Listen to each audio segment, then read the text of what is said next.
Okay, so one of the things, I could hardly hear anybody, and I don't think it was just my hearing. So part of it is, how do we stand up and say our name where we're really engaged with our own expression? Where did that come from? You know, if a baby was in here, we'd hear them down the hall. And we were all those babies. Not crying, you know, crying too, but giggling. And I just saw a baby this week, and no problem to hear his expressions. It's just, and then Erick saying to me 50 years ago, Erick Hawkins, Bonnie, you're never going to learn to dance until you learn to speak. He said it the other way, until you learn to speak, you'll never learn to dance. So a lot of dancers don't speak, but it shows. And anyway, it's a meditation of mine now and a practice for a long time. So this morning, let's look at how we find the power, how we empower our voice. So often in the standing and saying our name, people do it because I say, will you please stand and say your name? Okay, fine. And I'm wondering about that in terms of my own self and this many, many years of looking to uncover this natural voice that I had as a baby. I cried if nothing else, and all the other babbling. And so that's one thing.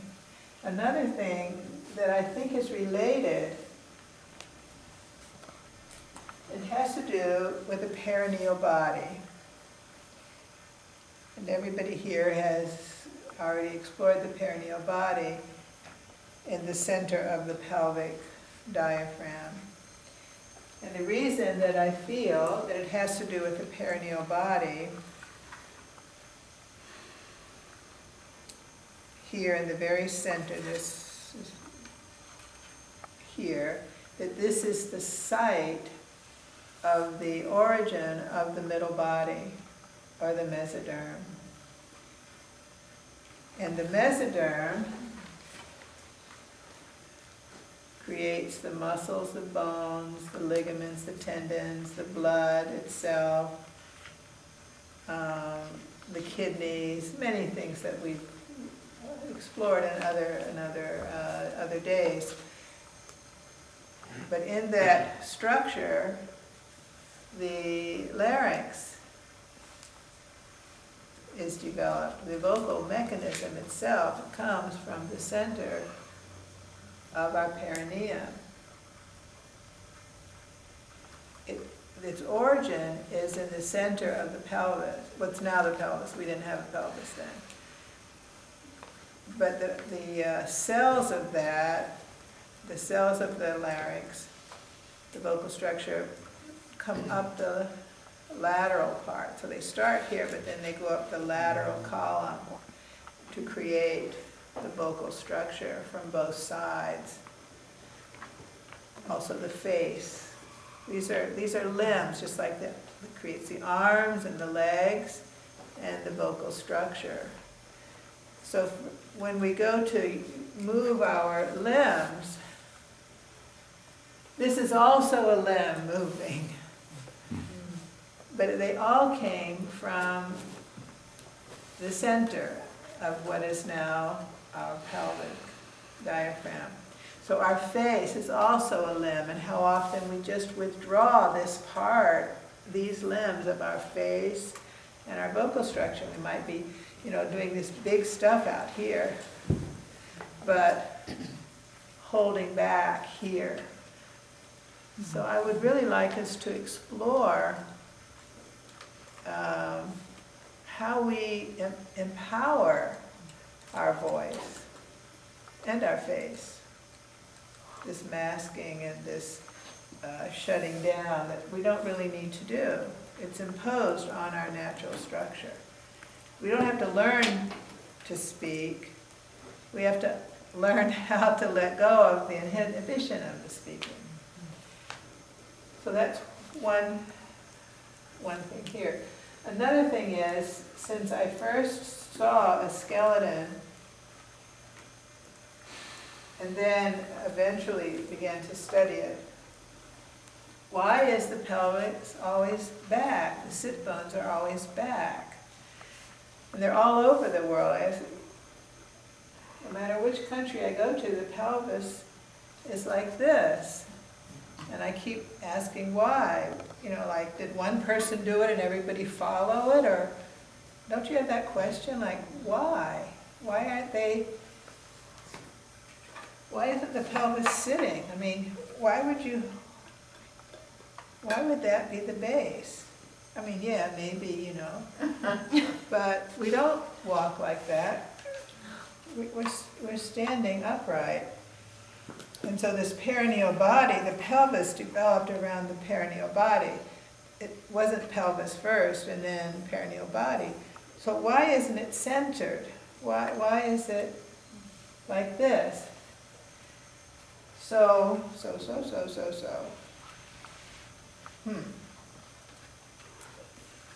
Too many things are like this, so what comes next? Anything could come next, that's the issue. So, people know not to walk like this. You might see a little first person walking, little baby, they'll walk like that, but then hopefully they'll balance out. But not by being in baby chairs, carried around all the time, or being held. Somehow they've got to get down there and feel this to come up to here. They've got to find this, crawling and doing all kinds of things. You're not going to find it by being held. But besides that, so if I'm like this, can you see I'm a little bit like this? I'm in this posture. If I go to sit down, I'm going to be leaning forward. I know not to lean forward. What am I going to do? What all the chairs tell us to do. We have here the chair.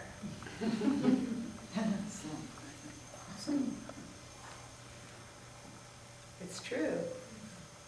I have rarely seen a chair that doesn't put me in this posture, whether it's a car or anything. It's so frustrating. Then you have to put something back here, except for Galen's chairs, working with chairs. So I sit like this and then I stand up, but I know that's not comfortable, so what do? This. I bring my pelvis forward. Now I'm standing up. It makes sense. My head knows this is vertical, this follows. But now I'm kind of locked. I don't have this same freedom. If I want to extend my leg, I've got to do the whole pelvis and spine. I no longer just have a leg. I'm stuck, everything's stuck together. And it's interesting, even going around the different countries now, I see dancers, really incredible dancers, still stuck together here. Not only because of this, but because of this, now it's even more held together. So what is that doing to our voice? The more we do this, maybe the quieter we get here. Is that possible? That the actual physical training can diminish our voice. All right. So how do we get from here? We can't do it on the skeleton because they rigidify it in this posture. How do we get from there to here? You just feel it. It's not going to land that way.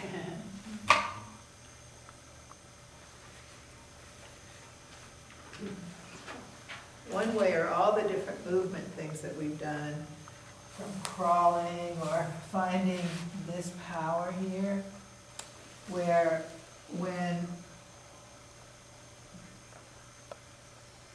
most people bring their leg forward, they're going to twist the spine because of this locked pelvic spine area, instead of that the leg is free. And that the pelvic perineum is powerful. It's not that I'm going backward, and then I have to resist to go forward, rather than that the perineal body is already going forward. And the two pelvic halves, sorry, my strap. The two pelvic halves are free and articulating from the pubis rather than from the sacroiliac. It moves back here because they develop separately. They originated here together, but then these came out at the side, pelvis with the leg, and the sacrum with the head, tail. So what does this have to do with the voice? It means freeing the leg. It's not just the femur, it's the whole pelvic calf. And when I do that, I'm not changing my spine because this is locked together. So, rather than,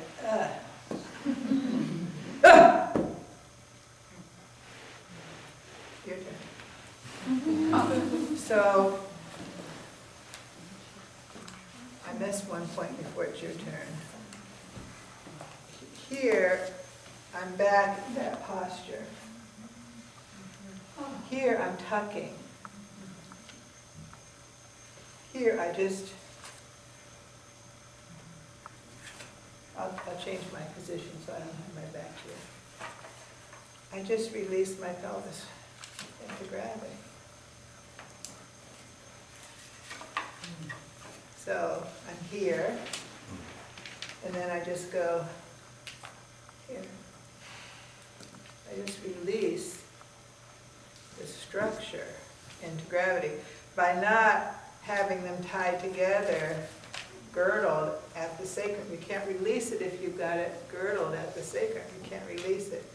You have to release the pelvic halves away from the sacrum and feel them here.